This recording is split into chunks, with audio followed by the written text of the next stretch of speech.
Welcome everybody to the first episode of Final Fantasy III. This is Wolf the Fallen, and we're going to begin a new adventure. So let us name our characters, the Onion Knights.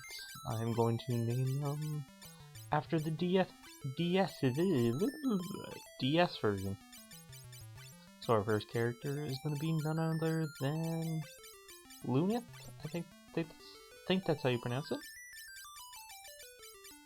And then Ark.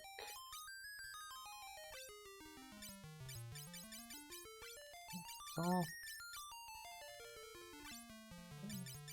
Ark. I think it's just a.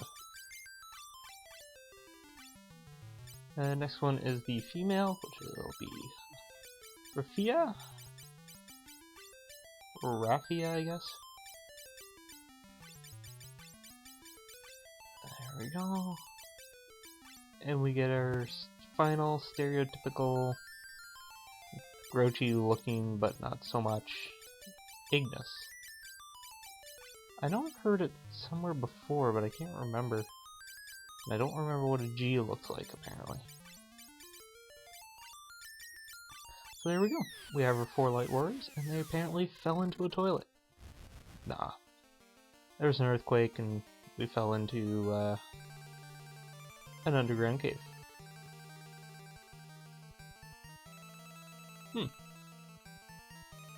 Anyways, I'm sure nothing's gonna go wrong in this cave. Oh my god, we're getting attacked.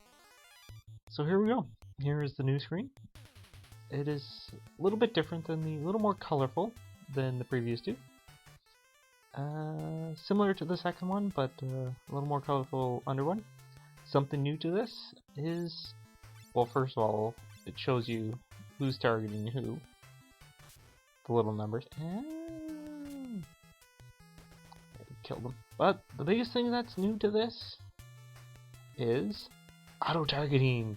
Yes, that's right. As well as in the battle damage appears on screen as opposed to text, like the previous version. So yeah, a capacity point. I will get into that later. You know what experience points is. Those were goblins. Well, anyways, I can finally move. So, the screen is very similar to the first game. Move your characters in the front row, back row. For now, since we are the Onion Kids, we are going to stay in the front row. Can't really do much. Equipment's like Final Fantasy II, a little bit more improved, but working. There's job system. We have no jobs. We have status. We shall go into status. We have the character's name, what class they are. Currently I'm an Onion Kid, which is absolutely nothing. The skill, what the skill is I'll explain more detail once we get jobs, but that's basically our proficiency with that job. Level, obviously level, experience, next level, that's how much experience you get to the next level. HP, MP now uses the spell charges just like Final Fantasy 1. So I guess they listened to a lot of people not liking the second Final Fantasy and went back to the old way. Strength is how strong your attack is. Agility is how determines when you're going to attack in battle. Vitality is like your defense.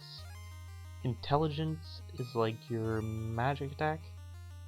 Spirit is your magic defense. And then you have your weapon stats, which is like your attack, how powerful it is, your hit percentage, what's the chance it's going to hit. Defense of the item, evade of the item. Generally, if it has a high defense, it has a low evade. The magic defense and the magic evade.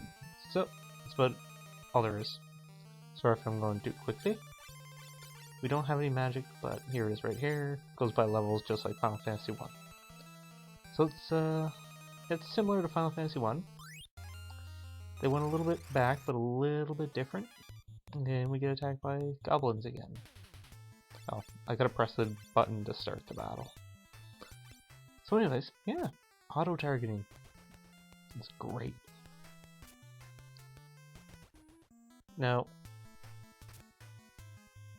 I guess, like I said, a lot of people didn't care for the battle system too. I don't know why, I didn't mind it whatsoever. It was something different, so they came back with this new, or the traditional one. Oh no, we're stuck. But that rock looks odd. Well, introduces us to secret switches. I don't know why that's there. Anyways. Yeah, so they kind of went back to the old way of doing things. With some new enemies. You can't really do anything other than attack. Defense put in as opposed to other attacks as a way of passing up a turn and protecting yourself. Because in the second game all you could do was run.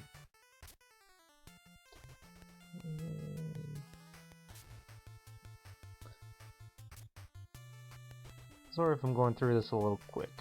I would like to try to get to a certain point in this video. Get it all out of the way. Southwind, those are going to come in handy. Now, unlike 2, and even 1 for that matter, you don't have... Actually, I think 1 you didn't have a problem, but... You don't have to have items equipped to use them, so any items... I'm getting hurt. Any items in my inventory whatsoever, I can use at any time, so I'm not limited to simply what I'm carrying on that character. I can use whatever item I want. So it introduces that fact. 12 experience, 1 capacity. Ooh, level up again. Not bad, not bad, not bad. All good. Also, you can press select, change your character. Over here, there's a rejuvenation spring. So if you want to grind up around here for a bit. Southwind, that will come in handy. Potion, well, that's always good. So let's set up here and get attacked. One thing I don't like is there's that little popping sound in the battle music. I don't know if you can really hear that, you probably can, but whatever. Huh.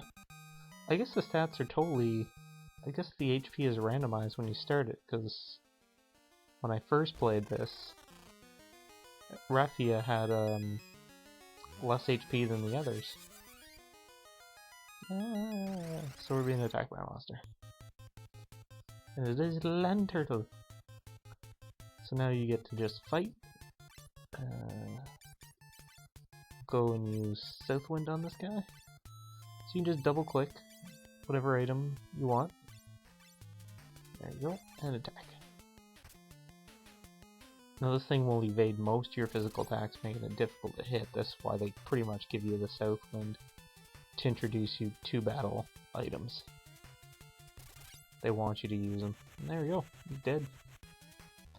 Now if you're playing the DS version, this is much harder because you only have Luneth to do... Apparently Crystal's talking to us. Luneth will be the only one, and you have to meet your other characters at other points. So yeah.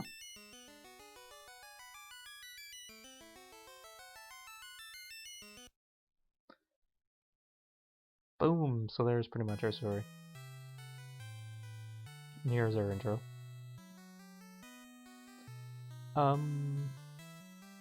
So the story is a little more expanded on the first one. There's the 4 crystals, orbs, in this one. And they're being misused or destroyed. And obviously this is translation, they're overflowing darkness, like the dark world's overflowing into the light world when they're destroyed. And this game actually has a backstory where warriors, before there was too much light and light was flooding the dark world, and there were dark warriors. So it kind of gives a bit of history on both sides, the light and the dark, you know.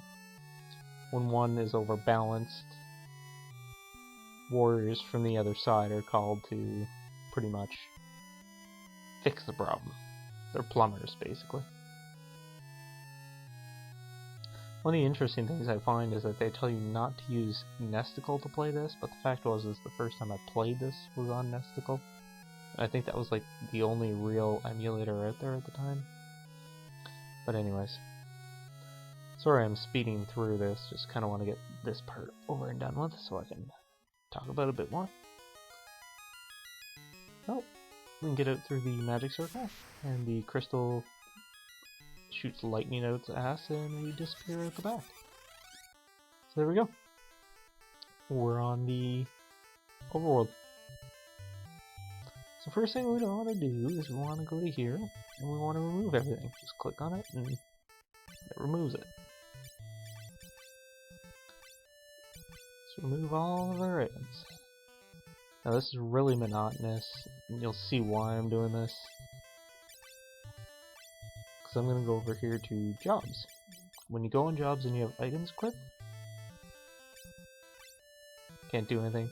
You have to remove your weapons, and yeah, it's really annoying, but it automatically removes equipment and items in the DS version that the job can't carry, so they fixed that. Alright, so, like I said, light overflowing, jobs, crystals gave us jobs, started trends in the previous, or preceding Final Fantasies, and so this is the first job system we have. So what you do is you go to job, select your character, and select what job they have. Now the 8 there, that is how many capacity points. See the 37C at the top corner? I'm going to spend 8 capacity points to turn him into a fighter. So I want to change my job, yep. And there he changes and dances happily. Ark is going to become a black wizard. And watch him dance happily. Do the shuffle. Do do do do do do do do do. Raphia is going to become a white mage. Watch her dance. Yay, yay, yay. Okay, whatever. And Ignis is going to become a red wizard. Just simply because. So all the sprites have changed. There's a whole bunch of sprites as well. I'm going to be showing off as many as I can. I'm going to try to use them up as much as possible. And we don't want them being attacked, so put them in the back row. The majority of bugs are fixed in this game, so there aren't any real bugs to take advantage of.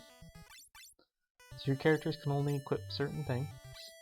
Like, obviously, wizards can't equip heavy armor or anything like that, but yeah. Stuff like that. One thing also is, take my word for it, but his strength was originally 5. Now it's gone up by 5 points. Whereas if you look at the Black Mage, it's went up. Well, it didn't go up any actually, it just went up because he's at level 3. Is the only reason why it went up. Oh. Yeah, so each character has the stats, like the fighter is an excellent physical character, good defense, good offense, but very expensive to properly supply. White Wizard keeps your party healed. Monk, extremely offensive, good HP but really poor defense, but really cheap because he doesn't cost a lot of armor. Black Wizard, black magic obviously for attacking, and Wizard, he's really only useful for the beginning of the game here. That's about the only point you're going to be seeing him use him, and then after that he'll be swapped out. So you won't see him again. Now, before, like I said, that skill thing comes into play when you're picking your jobs. What this skill point is your proficiency as a fighter. The higher that is, the better your attacks are, the more damage you do, and stuff like this. So you want that to be as high as possible. This way you don't want to be switching job classes too much. Like if your fighter has a skill of 10, he is going to be doing more damage than a fighter who has a skill of 1. And chances are a fighter of skill of 1 is going to be missing a lot. And I do mean a lot. So that's why you want to build this up. And how you build this up? You take actions. I think You fight, use magic, whatever, as long as you're not defending or running away or stuff like that. And I think after every 6 actions you take, you go up one skill level, but it changes because jobs like the red wizard black wizard seem to show up faster, while the monk takes a little longer. Need more actions for the monk. So, hopefully that was more than enough for you guys to handle. I talked a lot in this episode, and I'm sorry about that. I just wanted to get a lot of this out of the way. I will play again soon. So I think I'm going to end it here for today, and hopefully you will enjoy this journey. Thank you for watching, and have a good day. Bye.